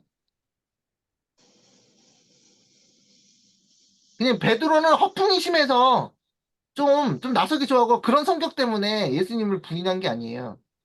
예수님 음, 베드로가 시련에 견딜 수 있는 예언의 말씀을 주셨는데도 불구하고 그 말씀을 그냥 버렸기 때문에 시련에 준비되지 못한 거예요. 그래 그만큼 마지막 때 그 우리가 시련 때 준비되는 것은 여기 분명히 써 있죠. 첫 문장에 성경의 진리로 마음을 견고히 방어한 자들 외에는 아무도 최후의 대쟁투를 견디지 못할 것이다. 아무도. 그러니까 시련의 때 우리를 시련에 견딜 수 있게 해주고 시련을 통과할 수 있게 해준 거는 다름이 아니라 예수님 자신 하나님의 말씀이라는 거예요. 어떤 의리가 아니라. 그래서 여러분께서 이것을 꼭 참조하시고 교과 공부를 통해서 참조하시고 내가 막 그 마음으로 그런 생각 들죠. 하고 베드로 저렇게 예수님 따르다는 예수님을 3년 반 동안 옆에서 그냥 밀착 그 수행한 그 베드로도 저렇게 배신했는데 나는 그 예수님 보지도 못했는데 나 부인하면 어떡하지 막 이런 걱정 미리 땡겨서 하시는 분들 있잖아요. 근데 그 베드로가 왜 예수님을 부인했는지 물론 나중에 기회를 받아서 다시 회개하고 제자 됐습니다. 예, 베드로가 거기서 끝이 아니었죠. 유다는 자살했지만 베드로는 그래도 예수님께서 지키셨잖아요. 그런 시련의 때 그걸 이겨내고 다시 기회가 주어졌는데 이 마지막 때는 다릅니다. 여러분이 짐승기표 받았는데 다시 할게 기회를 줄게 이런 거 안 되잖아요. 그렇잖아요. 그래서 어 우리가 준비되는 것은 하나님의 말씀의 진리, 그거 외에는 우리가 시련을 견딜 수 없다라는 것을 분명히 하셔야 됩니다. 그래서, 나처럼 부인하면 어떡하지? 아니에요. 그냥 예수님께서 우리에게 시련에 견딜 수 있는, 시련을 믿음으로 견딜 수 있는 지혜의 말씀과 예언의 말씀을 주셨기 때문에 그거를 간직하고 있으면 시련을 견뎌낼 수 있다라는 거예요. 예수님께서 시련을 이겨낼 수 있는 선물을 말씀으로 주신다는 겁니다. 근데 사단은 그것을 빼앗으려고 한다는 거예요. 그러니까 그거에 경계하시기 바랍니다. 아멘. 네, 네. 저 시대소망 712페이지. 비열한 저주의 말이 베드로의 입술에서 발해지며 새벽 닭의 날카로운 울음소리가 아직도 그의 귀에 울리고 있을 때 구주께서는 얼굴을 찌푸린 재판관들로부터 얼굴을 돌려 그분의 가련한 제자를 유심히 바라보셨다. 예수님 입장에서 베드로는 그냥 아들 같아. 좀 약간 나이 차이는 별로 없지만 아들 같아. 뭐 사촌 그런 안타까운 심정으로 약간 네가 감히 나를 배반해? 막 이런 마음이 전혀 없고요. 베드로가 그렇게 하는 것은 뭐 거의 기정사실이었어요. 예수님의 입장에서 보면 그 시련을 이길 수 있는 말씀을 주었는데 그거를 이제 어 그냥 잊어버리니까 버려버리니 말씀을 버리니까 예수님께서는 아시거든요. 말씀이 없이는 시련을 통과할 수 없다는 걸. 근데 그 말씀을 버렸으니 시련을 못 통과하겠죠. 그래서 예수님께서는 그거는 이제 너무나 당연한 거다. 그러니까 마치 우리의 자녀가 내일 시험인데 공부를 하나도 안 해가지고 내일 빵점 맞을 걸 아는 것 같은 부모의 심정이랄까요? 예? 그런 거 있잖아요. 뻔히 알아요. 어떤 기도를 해도 그거 시험을 못 보겠죠. 공부를 안 했으면. 그런 거랑 똑같은 거예요. 그래서 그런데 예수님은 제자들에게 베드로를 불쌍히 보시고 동시에 베드로의 시선도 주님을 향했다. 그 부드러운 얼굴에서 그는 깊은 연민과 슬픔을 볼 수 있었다. 있을 뿐 분노는 전혀 없었다. 예수님은 화가 나실 수가 없다니까요. 그 상황에서. 네가 어떻게 인간적으로 그럴 수 있어 하고 우리는 화를 내겠죠. 근데 예수님은 너무나 당연했어요. 그 베드로가 그렇게 부인하는 게. 말씀으로 준비가 안 됐으니 공부를 안 했으니 시험을 통과 못하죠. 너무나 당연한 거였어요. 그러니까 오히려 불쌍한 마음만 있었던 거예요. 어, 창백하고 고통에 차 있는 얼굴과 떨리는 입술과 동정과 용서의 정이 서린 그분의 모습은 화살처럼 그분의 마음을 찔렀다. 그분의래. 그의 마음을 찔렀다. 베드로의 마음이 화살처럼 찔렸어요. 그래서 자기가 예수님을 부인한 거는 인간으로서 그럴 수 없지. 막 그런 뻔뻔하고 철면피 같은 자기 자신의 양심이 예수님이 또 막 화를 내시는 것도 아니고 막 불쌍한 표정으로 동정하신 예수님 보니까 그게 마음을 그냥 꽉 찔러버려가지고 그냥 베드로 밖에 나가서 펑펑 울었어요. 그런데 그게 베드로를 회개로 이끄는 또 예수님의 어떻게 뭐 구속의 그 경륜이라 할까요? 예. 그런 아주 재밌습니다. 이 이야기를 읽으면은. 기억은 되살아났다. 베드로는 주님과 함께 옥에나 죽는 곳에라도 가겠다고 했던 불과 몇 시간 전에 자신의 약속을 회상했다. 구주께서 다락방에서 그날 밤에 그가 3번씩이나 주님을 부인하리라고 말씀하셨을 때 자신이 슬퍼하던 일을 기억하였다. 베드로는 방금 예수님을 모른다고 선언하였으나 이제 그는 비통한 슬픔 속에서 주께서 그를 얼마나 잘 아시며 자신도 알지 못하였던 거짓된 마음을 얼마나 정확하게 아셨는지를 깨달았다. 어, 베드로가 이제 비통한 마음으로 통곡하면서 대성 통곡하면서 어, 구원의 은혜를 경험하고 있죠. 그죠? 그래서 베드로가 구원의 은혜를 경험했다. 이렇게 신기하네요. 그죠?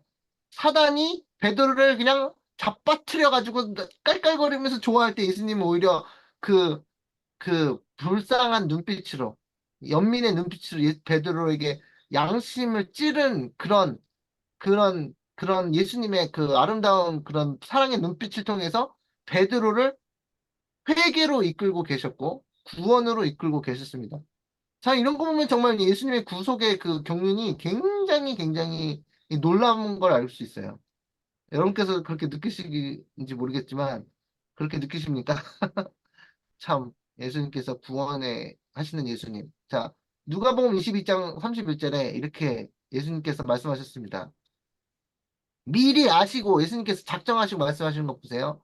시몬아 시몬아 보라 사단이 너를 밀가부르 듯이 타려고 청구하였으나 요구하였으나 어 예수님께서 사단이 베드로를 잘 갖고 밀가부르듯이 그냥 너 이런 죄지 예수님 부인했지 막 그냥 밀가부르듯이 그냥 막 닥달을 할 걸 예수님께 아셨습니다. 그러나 내가 너를 위하여 내 믿음이 떨어지지 않기를 기도하였노니 너는 아멘. 돌이킨 후에 내 형제를 굳게 하라. 아멘. 그냥 배신하기도 전에 배신할 거 아신 다음에 그런데 내가 너를 다시 회개시킬 거야. 그리고 너는 초대교회의 그 12기둥, 12제자의 초대교회의 기둥이 될 거야. 그때는 아멘. 똑바로 해. 그때는 좀 잘하라고. 와, 이거는 진짜 상상 이상이죠. 예수님의 구속의 경륜이. 그래서 미리 말씀하셨습니다. 그런데 예수님께서 그걸 위해서 베드로를 너무 사랑하셨나 봐요. 베드로의 믿음이 떨어지지 않기를 기도하셨다. 어쩌면 베드로뿐만 아니라 저와 여러분을 위해서 우리의 믿음이 떨어지지 않기를 예수님께서 중보하고 계실 거라고 생각합니다. 아멘. 그래서 이제 베드로가 이제 반성했대요. 그는 자신의 배운 방법과 거짓된 맹세에 대하여 두려운 마음으로 반성하였다. 베드로가 한 번 더 주님을 바라보았을 때 그는 한 괘씸한 손이 주님의 얼굴을 치는 것을 보았다. 그 장면을 보고 더 이상 참을 수가 없어서 그는 비통한 마음으로 재판장에서 뛰쳐나왔다. 하면서 막 대성통곡해서 이제 울었죠. 그래서 베드로가 진짜 이런 거 보면은 베드로가 얼마나 그 대수통곡을 했을지. 그런데 그게 예수님의 구속의 경륜이에요. 예, 그럼에도 예수님께서 베드로를 회개시키고 구원하셨다는 게 예수님의 그 대단하신 그 구원의 역사입니다. 네. 참 신기한 그게 우리가 IQ가 한 200박 이제 100 몇밖에 안 되는 사람으로서는 진짜 하나님의 그 아들의 신비 구속의 신비는요 굉장히 놀라울 수밖에 없다. 예수님께서 다 그렇게까지 구원하시는 예수님의 사랑에 감사하시고 이렇게 여러분들을 또 베드로만 그런 게 아니라 여러분을 향해서도 이렇게 예수님께서 구원하시는 것을 꼭 경험하시기 바랍니다. 아멘. 아멘. 그다음에 아멘. 이제 네 화요일 겟세마네 동산 이야기입니다. 예수님은 겟세마네 동산에서 무엇을 위해 기도하셨는가? 예수님께서 거기서 피땀을 흘려가며 기도하실 때 겪으신 고뇌와 번민을 설명해 보라. 할 수만 있으면 그 잔을 지나가게 해달라는 예수님의 요구는 사람으로서의 예수님의 어떤 면을 보여주고 있는가? 겁니다. 겟세마네 동산 그 시대 소망의 겟세마네 동산 그 장이 있거든요. 거기를 꼭 읽어보시기 바랍니다. 이걸 다 가져올 수가 없어요. 시간이 제한이 있기 때문에 거기서 보면은 예수님께서 그 어떤 경험을 하셨는지 자세하게 기록되어 있습니다. 마가복음 13장 32절 그들이 겟세마네라고 하는 곳의 이름에 예수께서 제자들에게 이르시되 내가 기도할 동안에 너희는 여기 앉아 있으라 하시고 베드로와 야고보와 요한을 데리고 가실새 여기서 심히 놀라 슬퍼하사 굉장히 예수님께서 지옥과 같은 경험을 하시기 시작하십니다. 그거에서 굉장히 저는 무슨 일이 있었는지 몰라니까 이제 시대 소망을 봤었는데 겟세마네 가까이 이르렀을 때 그분은 이상하게도 침묵에 잠기셨다. 예수께서는 때때로 기도와 명상을 하기 위하여 이곳에 오셨으나 당신의 마지막 고뇌의 이 밤처럼 이렇게 슬픔에 가득 찬 마음으로 오신 때는 일찍이 없었다. 예수께서는 당신의 지상 생애를 통하여 하나님의 임재의 빛 가운데서 행하셨다. 바로 사단의 정신으로 고무된 사람들과 투쟁할 때 그분은 나를 보내신 이가 나와 함께 하시도다. 내가 항상 그의 기뻐하시는 일을 행함으로 나를 혼자 두지 아니하셨느니라고 말씀하실 수 있었다. 근데 이 겟세마네 동산 이 6월절이 이제 이 어린 양이 잡히는 그 바로 전날에 그 밤에 그러나 이제 예수께서는 하나님의 붙드시는 임재의 빛을 차단당한 것처럼 보였다. 갑자기 예수님께서 갑자기 충격받으신 게 항상 예수님의 그 생애는 아버지와 함께하는 그것이 그 유니티가 그게 느껴졌는데 연합이 느껴졌는데 갑자기 여기 오시면서 아버지와 분리되기 시작한 거예요. 그게 얼마나 끔찍한 경우일지 우리는 절대 모르는 거예요. 그게 그죠? 우리는 그게 아버지와 분리되는 경험이 얼마나 끔찍한지 예수님 그냥 당황을 하셔가지고 이제 그분은 범죄자들과 같이 헤아림을 받으셨다. 타락한 인류의 죄짐을 당신이 지셔야만 한다. 죄를 알지도 못하는 그분이 우리 모든 사람의 죄를 지셔야만 한다.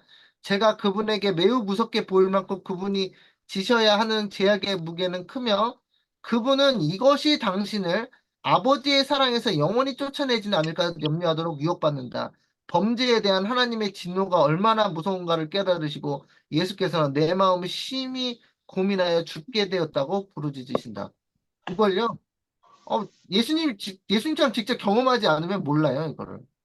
예수님은 지금 제 형벌을 받으시는 거거든요. 하나님 아버지와 영원히 분리되는 경험을 하시면서 갑자기 그 평생 하나님 아버지 하나 되셨던 예수님이 인류의 죄짐을, 인류의 모든 우리의 그 더럽고 추악한 그 죄짐을 지시면서 아주 끔찍한 경험을 하셨어요.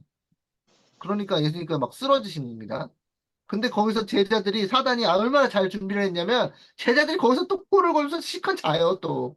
예수님이 저걸 하고 있는데 그 엄청 피땀 흘려 고민이 쌓여 있는데 그래서 제자들한테 기도도 하라 그랬는데 기도하다가 바로 자버리고 그런데 예수님께서 거기에서 육신이 약하도다 그랬잖아요. 마음은 원이로다 육신이 약하도다 그렇게 말씀하셨는데 마가복음 14장 34절 보면 말씀하시되 내 마음이 심히 고민하여 죽게 되었으니 너희는 여기 머물러 깨어 있으라 하시고 조금 더 나아가서 땅에 엎드려 될 수 있는 대로 이때가 자기에게서 지나가기를 구하여 이르시되 아바 아버지여 아버지께는 모든 것이 가능하오니 이 잔을 내게서 옮기시옵소서. 그러나 나의 원대로 하지 마옵시고 아버지의 원대로 하옵소서 하시고 그 얼마나 괴로웠으면 얼마나 끔찍했으면 그 예수님께서 그것 좀 지나가게 해달라고 막 고통의 그 부르짖음을 지으셨을까. 네. 그리고 또 사단이요. 이렇게 공격한 거 보면요. 사단이요. 예수님을 정말로 그 겟세마네 동산에서 얼마나 후벼 팠는지, 마음의 그 정신을 후벼 팠는지, 시대에서만 687페이지 보면, 그리고 이 희생으로 무엇을 얻게 될 것인가? 사람들의 제약과 배은망덕은 얼마나 절망적으로 보였는가? 예수님이 보시기에 인류를 위해서 십자가에 죄짐을 져야 되는데 그게 너무 끔찍해서 너무 죽을 것 같아서 지나가게 해주십시오. 예수님 아버지 지나가게 해주십시오 하는데 거기다 사단이 그거를 결정적으로 못하게 하려고 네가 그렇게 십자가 지고 그들을 위해서 죄를 해도 저 사람들 막 너 배은망덕하는 거 봐. 막 얼마나 널 배신하는 거 봐. 계속 그걸 집어넣었다는 거예요. 사단은 가장 어려운 상황을 들추어서 그 주를 맹렬히 공격하였다. 세속적으로나 영적으로 다른 모든 백성들보다 우월함을 주장하는 백성이 그대를 거절했다. 유대인이 거의 민족 전체적으로 예수님을 거절하고 핍박하고 그들은 특별한 백성으로 만든 약속의 기초의 중심이며 보증이 되는 그들을 죽이려고 찾고 있다. 여보, 조롱하는 거죠. 조롱하는 거예요. 네가 구원하는 백성들이 너를 죽이려고 찾고 있어.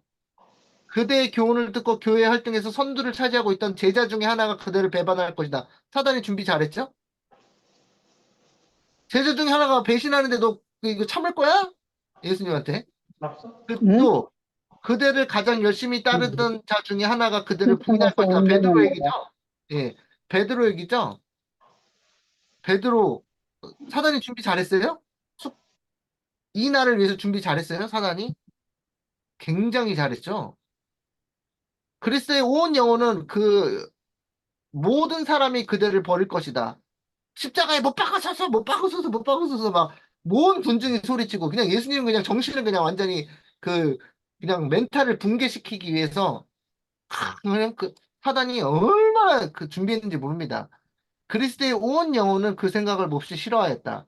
그분이 구원하시고자 했던 자들, 그분이 그렇게 극진히 사랑하신 자들이 사단의 음모에 연결되리라는 사실은 그분의 영혼을 찔렀다. 와. 그래서 사단이 계속 얘기하죠. 이렇게 너 부인하고 배반하고 팔며 십자가에 못 박아서 하는 이 사람들을 위해서 너 왜 죽으려 그래 도대체. 그러니까 그 생각을 막 집어넣으니까 예수님께서 그 마음에 그게 투쟁이 되는 거예요. 근데 이게 인간적으로 이제 예수님이 인성을 쓰신 예수님의 고뇌가 정말 저는 이해를 못했었어요, 예전에. 지금도 뭐 다 이해한다고 말할 수 없지만 그 투쟁은 무서웠다. 그 투쟁의 크기는 유대 민족과 그분을 고발하고 배반한 자들과 죄 가운데 놓인 이 세상의 죄악을 합친 그 크기였다. 사람들의 죄악이 그리스도를 무겁게 억눌렀으며 죄에 대한 하나님의 분노를 의식함으로 그분의 생명은 파쇄되고 있었다. 근데 이런 시험이 있대. 여러분 가끔은 몸은 아픈데 주변에서 막 한 두세 살을 와가지고서는 우리 염장을 지른다고 생각해보세요. 우리가 폭발 하나 안 하나. 그죠? 아파 죽고 누워있는데 네가 건강 의식 안 하고 엉뚱한 음식 먹어서 이렇게 된 거 아니야? 막 정신공격 들어가고 예? 야 벌써 네 뭐 이상한 거 먹어서 병 났다고 소문 다 났다 막 이런 식으로 막 염장 질러보세요. 막 사람 폭발하겠죠. 그 사단이요.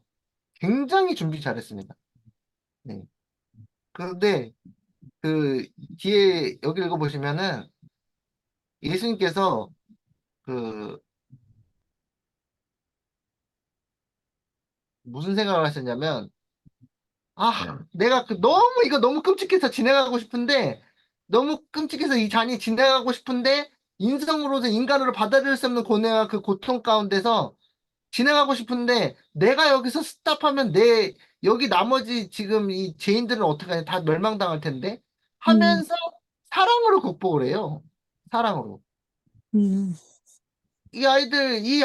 아이들 같은, 이 자녀들 같은, 이 죄인들, 그냥 잘못하고 있는, 항상 하나님의 뜻도 모르고, 복음도 모르고 죽어가고, 예수님의 십자가를 그것만 유일한 희망이 될 텐데, 그것도 없이 완전히 다 죽어가는 모습을 보니까 예수님께서 그냥 결단을 내리시는 거예요. 아무리, 지옥 같아도, 아무리 괴로워도, 아무리 죽을 피땀이 흘러도, 내가 그들이 원하는 결과가 내가 바라는 대로 나오든지 상관없이 내 앞에서 내가 포기해서 이들이 영원히 멸망하는 그 꼴은 못 보겠다. 그 꼴은 못 보겠다. 그래서 예수님 그냥 결단을 내리십니다. 그래서 결국엔 예수님의 그 사랑의 마음으로 죄인들을 불쌍히 여기는 사랑의 마음으로 그것을 사단의 그, 그, 그 시험을 견뎌내십니다. 그래서 뭘 보내라는 거냐면 화이프는 이렇게 썼습니다. 인간의 영혼을 위해 지불할 값을 깊이 생각하시는 예수님을 보라. 그분의 창백한 입술에서는 내 아버지여 만일 하실 만 하시거든 이 잔을 내게서 지나가게 하옵소서라는 고통의 부르짖음이 새어나온다. 그러나 아직도 그러나 나의 원대로 마옵시고 아버지의 원대로 하옵소서라고 덧붙이신다. 근데 여기서 이제 더 저거 괴로운 거는 이것을 지켜보는 하나님 아버지의 심정이에요. 예. 여러분 같으면 여러분의 자녀가 그토록 고통당하고 있는데 야 때려쳐마 근데 그 사람들을 자녀가 다른 사람을 위해서 애쓰는데 그것 때문에 고통당하는 자녀를 어떻게 지켜보겠어요. 그래서 사실 여기 보면 진짜 그 굉장한 이 투쟁이고 온 하늘에서도 지켜보고 있습니다. 지켜보고 있었어요. 그래서 진짜 어느 쪽으로 결정이 나는지 여기서 그 제약의 잔을 받을 수 마실 것인지 할 것인지 막 진짜 온 하늘에서 집중해서 보고 있는데 아버지는 그 기도를 거절하시는 예수님의 기도를 그 잔이 지나가게 하는 걸 예수님의 소원을 아들의 소원인데 못 들어주겠습니까? 그런데 그것을 거절하고 아버지의 뜻대로 정해진 구속의 경륜 그 계획대로 진행시켜야 하는 하나님 아버지의 마음을 생각하면 아 우리의 그 우리가 어떻게 예수님을 대해야 될지 우리가 어떻게 하나님을 믿어야 될지 어 그것에 대한 그 우리 마음이 잘 하나님께로 또 예수님께로 향해서 예수님께 그 감사함을 표현한다면 감사함을 그 기도 드린다면 예수님께서 그 하신 그 이루신 십자가의 희생에 만족해 하실 것이다 생각합니다. 아멘. 그런 게 사람들이 고마워할까? 나의 희생을 고마워할까? 사람들이 그거에 대해서 예수님께 막 엎드려가지고 막 눈물 흘리면서 감사해 할까? 그것에 막 사단이 공격했는데 우리가 실제로 감사해 하고 그거에 대해서 감격해 하고 하나님께 감사의 찬양을 드린다면 예수님께서 역시 나의 희생이 헛되지 않았구나. 그런 보람을 얻으실 거라고 기뻐하실 거라고 아멘. 생각합니다. 예, 그렇게 꼭 하시기 바랍니다. 아멘. 예, 그래서 이제 제자들 이제 자고 있었고 투쟁하시는 그리스도 시대수만 690페이지 보면은 예수께서는 세 번이나 그 기도를 들으셨다. 그 마지막 최고의 희생으로 인해 세 번 움츠러 드셨다. 그러나 이제 인류의 역사가 그 주 앞에 펼쳐진다. 그분은 율법을 범한 자들을 그대로 버려 두신다면 틀림없이 멸망당할 것을 보신다. 그분은 인류의 무력함을 보신다. 그분은 죄의 세력을 보신다. 운명지어진 세계의 재난과 비탄이 그리스도 앞에 떠오른다. 예수께서는 세계의 절박한 운명을 바라보며 결심하신다. 그분은 자신에게 어떤 희생이 요구될지라도 인간을 구원하려고 하신다. 멸망하는 무수한 인간이 당신을 통하여 영생을 얻을 수 있도록 그분은 피의 침례를 받아들이신다. 그분은 순결과 행복과 영광의 하늘 조정을 떠나 잃어버린 한 마리 양, 즉 죄로 말미암아 타락한 한 세계를 구원하려고 오셨다. 그분은 자신의 사명에서 돌아서지 않으실 것이다. 그분은 스스로 범죄한 인류의 화목제물이 되실 것이다. 그분의 기도는 이제 복종하시겠다는 말씀뿐이다. 만일 내가 마시지 않고는 이 잔이 내게서 지나갈 수 없거든 아버지의 원대로 되기를 원하나이다. 이와 같은 결정을 하신 후에 그분은 일어나다가 죽은 듯이 땅에 쓰러지셨다. 졸도하신 이 주님의 머리를 졸도하셨대요. 쓰러지셨어요. 너무 고통스러워서. 그들의 손으로 부드럽게 받쳐 일반 인생보다도 더 상하신 그분의 이마를 씻어 드려야 할 제자들은 지금 어디에 있는가? 구주께서는 홀로 포도즙틀을 밟으셨는데 그분과 함께 한 사람은 하나도 없었다. 그래서 진짜로 예수님께 외롭게 그 피해자를 마시셨어요. 외롭게. 제자들을 옆에서 기도하라 그랬는데 제자들 다 자고 사단이 다 재워놓고 진짜 사단이요. 벼르고 별렀어요. 진짜. 그 겟세마네 동산에서 그 예수님이 인류의 죄를 짊어지지 않게 포기하도록 하기 위해서 사단이 진짜 벼르고 별렀고 제자들 다 재워놓고 제자들 막 예수님 그 유월절 날 막 서로 누가 돕냐 싸우게 하고 이 베드로 예수님 배반하게 하고 그 부인하게 하고 세 번 부인하게 하고 유다는 예수님 은삼십냥에 팔게 하고 아주 그냥 온 백성을 그냥 난리 법석을 떨면서 십자가에 못 박아라 하고 진짜 할 수 있는 모든 것을 동원해서 예수님의 그 구원의 그 희생을 포기하도록 이끌었는데 예수님께서는 승리하셨네요. 아멘. 사랑으로. 예. 그래서 이런 예수님을 우리가 어, 주인으로 모시고 있습니다. 대장으로 모시고 있습니다. 그래서 수요 소지는 예수님을 다 버리고 도망가는 제자들입니다. 자, 스가랴 13장 7절에 망군의 여호와가 말하노라 칼아 깨어서 내 목자 내 짝된 자를 치라 목자를 치면 양이 흩어지려니와 작은 자들 위에는 내가 내 손을 들이우리라. 그래서 이 말씀대로 제자들이 도망갔고, 그들의 연약함을 매우 예수님은 동정하셨어요. 예. 그래서 그들의 연약함을 동정하셨고, 그들에게 필요한 말씀을 주셨지만 또 그들이 또 그것을 잊어버렸고, 하는 와중에도 예수님께서 하나님 아버지께 내게 주신 제자들을 다 지켜달라고 간절하게 기도하시는 예수님의 사랑, 그걸 느낄 수 있는 교과였습니다. 그래서 여기 보면은 예수께서 마가복음 14장 43절 보면 예수께서 말씀하실 때 곧 열둘 중에 하나인 유다가 왔는데 대제사장과 서기관들과 장로들에게 파송된 무리가 검과 몽치를 가지고 와서 그와 함께하였도다. 예수를 파는 자가 이미 그들과 군도를 짜 이르되 예수를 파는 자가 유다잖아요. 유다라고 언급을 안 하고 분노를 짜 이르되 내가 입맞추는 자가 그이니 그를 잡아 단단히 끌어가라 하였는지라 이에 와서 곧 예수께 나와 랍비어 하고 입을 맞추니 어떻게 이런 어, 아니 이거 너무한 거 아니에요 이거 진짜로? 예? 분노를 짜도 어떻게 이런 분노를 짜 어떤 그 작전을 짜도 예수님과 입맞추는 사람이 그러니까 그 이런 이거 유명한 말이 있는데 배신의 배반의 키스라 예? 어떻게 참 머리도 참 어떻게 이렇게 썼는지 예? 응? 뒤에서 그냥 손가락질해도 이거 좀 그래 될 만한데 앞에서 예수님께 와서 키스를 하면서 예수님이 친해졌지 이제 잡아가 이런 식으로 그러니까 유다가 심각한 문제가 있었던 것 같아요 성품적으로 그런 거 보면은 베드로는 이렇게는 못할 것 같아요 베드로도 부인했지만 예수님을 그러니까 얼굴 마주치면서 예수님한테 그 입맞춤을 하면서 판다 와 이건 보통 아니면 진짜 할 수 없는 일입니다 진짜 웬만한 철판 아니면 할 수 없는 일 같아요. 그래서 그들이 예수께 손을 대어 잡거늘 곁에 서 있는 자 중에 한 사람이 칼을 빼어 대제사장이 종을 쳐 그 길을 떨어뜨리니라 이제 베드로죠. 그래서 어 예수께서 무리에게 말씀하여 이르시되 너희가 강도를 잡는 것 같이 검과 몽치를 가지고 나를 잡으러 왔느냐 내가 날마다 너희와 함께 성전에 있으면서 가르쳤을 때 너희가 나를 잡지 아니하였도다 그러나 이는 성경을 이루려 함이니라 하시더라. 예수님께서 구약 성경을 다 꿰고 계셨죠? 어떻게 될지 자, 제자들이 다 예수를 버리고 도망하니라. 이제 여기서 제자들이요. 완전히 믿음이 떨어집니다. 믿음이 여기서 다 떨어져요. 그래서 예수님이 그냥 아무런 저항도 안 하시고 평소에 보여주시던 실력을 발휘 안 하시고 그냥 잡혀가시니까 제자들이 메시아가 아닌데? 우리가 기다리는 메시아는 왕이 되셔야 되는데 그냥 잡혀가신다고? 메시아가 아닌데? 하고 다 도망가요.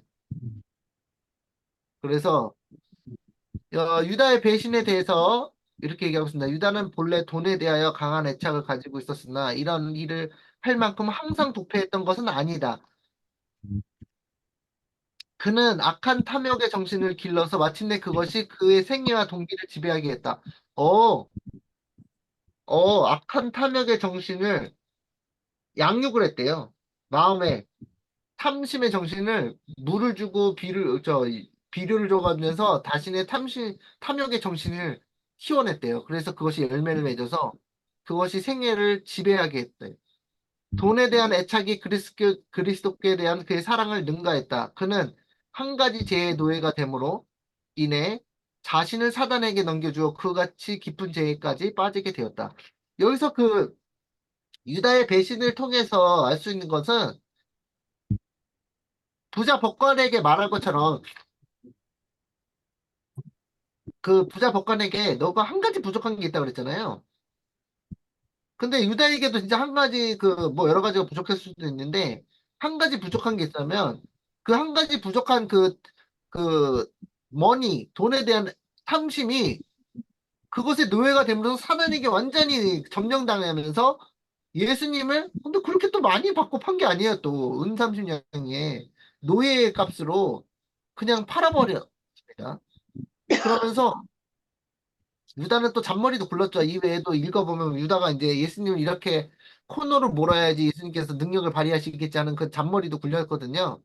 그러니까 자기 나름으로 예수님을 그 이스라엘의 왕으로 등극시키기 위해서 자기가 짠 그 시나리오가 있었던 거예요. 그래서 이게 똑똑한 게 굉장히 그 마냥 좋은 건 아니더라고요. 똑똑한 게 마냥 좋은 게 아니에요, 이게. 좀 단순하게 믿어야 되는데 자기가 자기의 그 지능으로 예수님의 유다는 계속 예수님과 같이 다니면서 예수님이 좀 하시는 그 왕의 자리에 오르시는 그 전략이 좀 부족해. 이렇게 생각을 했어요. 유다가. 유재님께서 나에게 카운셀링을 좀 받으셔야 되는데, 조언을 좀 받으셔야 되는데, 내가 예수님의 그 치프 어드바이저가 돼야 되는데, 예? 상인 고문이 돼가지고 예수님에게 조금 가는 길을 좀 잘 알려드려야 되는데, 예수님 좀 부족한 것 같아. 진짜 이 똑똑하면 이게 패가망신하는 게 이런 것 같아. 이런 부분에서. 자기가 똑똑한 줄 알고, 자기가 똑똑한 줄 알고, 예수님이 지금 하나님의 아들이시고, 하나님 말씀 그 자체이신 분이 구속의 경륜을 수천 년부터 태초 전부터 세워졌던 구속의 경륜으로 가고 있는데 인간의 IQ로 재단을 하고 하나님의 그 가시는 길이 재단하고 그거보다 I know better 하는 내가 더 잘 알아 하는 그런 태도를 가지고 예수님을 대하고 있었던 거예요. 그래서 그 와중에 그 탐심까지 더해져서 완전히 인생의 가장 비참한 근데요 이게요 우리가 뭐 돈을 좋아하고 이런 걸 떠나서 저는 유다의 그걸 보는 거는 자기가 똑똑한 줄 착각하다가 자기가 망한 케이스인데 어 굉장히 그 교회 안에도 우리가 그럴 수 있습니다. 하나님께서 우리에게 어떤 명령을 내릴 때 이해가 안 되는 것들이 있잖아요. 그런 것들을 이해가 안 되는 것들이 그게 우리에게는 하나님의 그 구속의 경륜이나 하나님의 그 비밀을 이해하지 못한 채로 하나님의 뜻을 이해하지 못할 때 우리가 그 피조물로서 한 가지 피조물로서 우리의 그 지혜에 대한 생각대로 하나님의 말씀을 버리고 한단 말이에요. 우리 마음대로 한단 말이에요. 하나님의 말씀을 버리고 그게 가장 위험한 치명적인 어 실수가 될 것이다. 우리가 신앙생활 그렇게 하면은 그래서 우리는 어쨌든 가장 먼저 하나님 예수님의 그 말씀에 순종하는 것이 순종하고 나서 그 하나님께 지혜를 얻어야지 유다처럼 자꾸 자기가 더 잘 알고 예수님의 자기가 잘못된 탐욕을 가지고 있으면서 예수님의 그 가시는 길을 자기가 지도하려고 했던 아주 그런 안 좋은 하여튼 우리가 경계로 삼아야 될 그 부분이 이제 유다에 대한 배신입니다. 베드로도 이제 저거 했고요. 그래서 이제 목요일 소지 보면은 너는 누구냐 했을 때 라는 제목입니다. 그래서 제사장들이 이제 예수님에게 너는 누구냐 정체를 밝혀라 이런 거죠. 근데 베드로에게도 이제 똑같이 정체를 밝히라고 하는 요구가 있었는데 베드로는 목숨이 위험해지자 예수님의 제자임을 숨겼지만 예수님께서는 세상 죄를 지고 가는 하나님의 어린 양의 사명을 선포하셨습니다. 그 예수님과 베드로의 차이점이죠. 그래서 여기 마지막 부분인데요.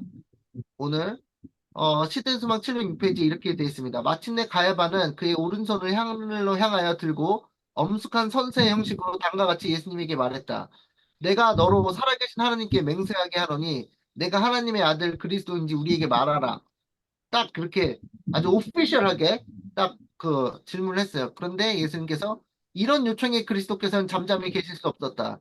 잠잠할 때와 말할 때가 따로 있었다. 그분은 직접 질문을 받기 전까지는 말씀하지 않으셨다.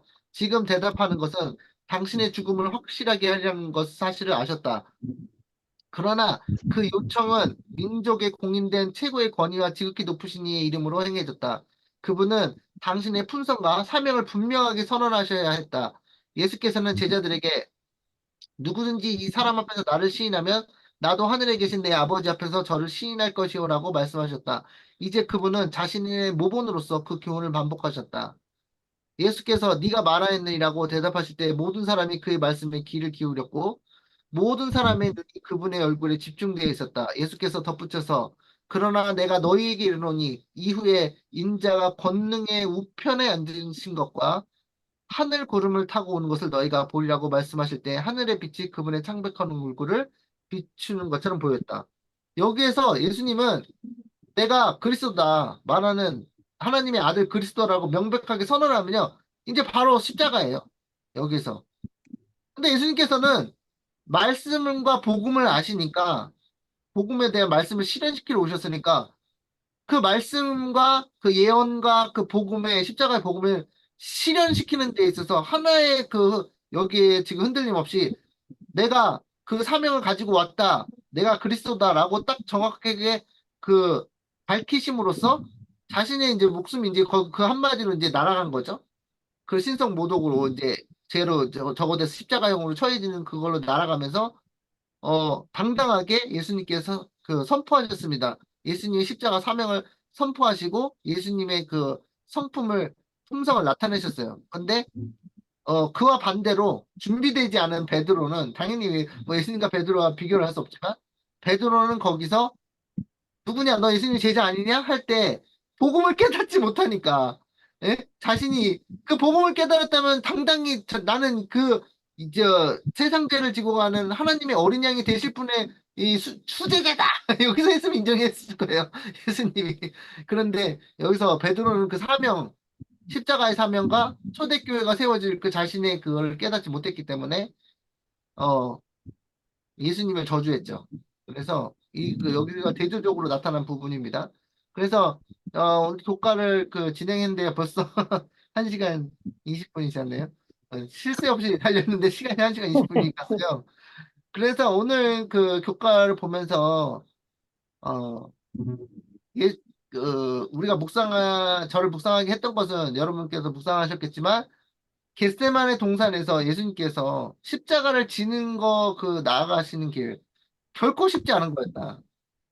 결코 쉽지 않고 피땀을 흘릴 정도로 정말 그 괴롭고 아버지로부터 분리되는 경험 가운데 계시면서 얼마나 피땀을 흘리면서 땅에 졸도하실 정도로 쓰러졌을 때 어, 예수님께서 그러한 희생을 치르시고 우리에게 이런 기회를 주셨습니다. 이것에 너무나 감사드리고 예수님께 그다음에 그 우리가 이제 예수님을 믿는 제자라고 공언하는 이 베드로나 이런 다른 제자들처럼 우리도 연약하고 그러나 우리가 그 이미 나타낸 것처럼 베드로가 하나님의 말씀 복음의 말씀을 멀리했기 때문에 또 예수님을 섬기는 데 있어서 다른 엉뚱한 야망을 가지고 깨끗한 마음으로 섬기지 않았기 때문에 자기에게 그 준비된 시련, 사단이 아주 갈고 닦고 준비한 그 시련의 때에 설 수 없었고, 그것을 이제 다시 회개할 기회가 주어졌지만, 우리에게는 마지막 때에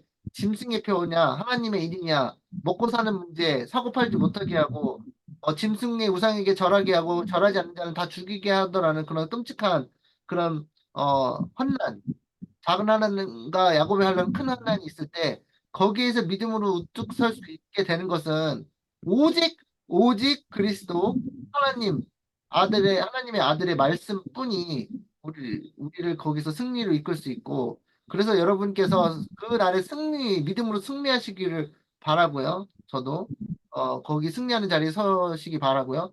그 승리하시기 위해서 하나님의 말씀을 전해 보지 않았던 그러한 열정을 가지고 정말 나를 실현해서 구해주고 나를 실현해서 지켜주고 나를 실현해서 승리로 이끄시는 예수님의 진리의 말씀에 더욱더 관심을 가지시고 그 말씀으로 굳게 준비되시기 바라면서 독학 공부를 마치도록 하겠습니다. 아멘. 아멘. 일단 기도하고 마치겠습니다.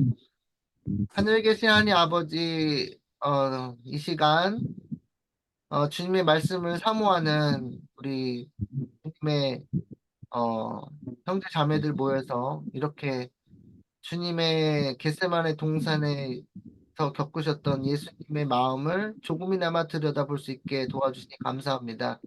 아멘. 하나님 아버지 저희가 예수님께서 겪으셨던 그 고초를 저희가 어찌 다 이해하겠냐마는 조금이나마 저희가 그 이야기를 읽으면서 저희 마음에 정말 찔림이 왔고 정말 예수님의 제자로 공헌하는 저희가 이 마지막 때에 살면서 정말로 저희가 더 많은 감사와 주님의 십자가의 공로를 찬양하는 그러한 진정한 제자가 되고 예수님께서 저희를 보시고 주님의 희생에 감사해야 하는 저희를 보시고 예수님께서 그 고초를 겪으셨던 보람을 얻으시기를 원합니다. 아멘. 저희가 또 베드로처럼 부족하고 또 덜렁거리고 또 실수가 많은 연약한 인간이지만 베드로를 무한한 동정의 사랑으로 바라보시고 그 믿음이 떨어지지 않기 위해 예수님께서 간절히 기도하셨던 것처럼 저희의 믿음이 떨어지지 않도록 주님 하늘 지성소에서 저희를 위해서 중보하시는 동안 저희 여기 모인 각자의 한 명 한 명 한 분, 그 사람의 일생에 함께해 주시고 그리스도의 날까지 주님께서 계획하신 선하신 일을 꼭 완성하고 이루실 수 있도록 저희 또 그 하시는 일에 저희가 어, 온 마음으로 헌신하고 협력할 수 있도록 주님 인도하여 주시옵소서. 또 이 교과 동안의 시간 동안에 깨달은 우리가 하는 예수님의 제자로서 깨달은 말씀을 이해하고 실천하고 또 마지막 때에 복음을 듣지 못해서 죽어가는 영혼들을 부담을 가지고 그들을 위해 하나님께 탄원을 올릴 수 있는 그러한 예수님의 진정한 제자가 될 수 있도록 인도하여 주시옵소서. 이 모든 말씀 예수님의 이름으로 기도드렸습니다. 아멘. 아멘. 아멘. 감사합니다.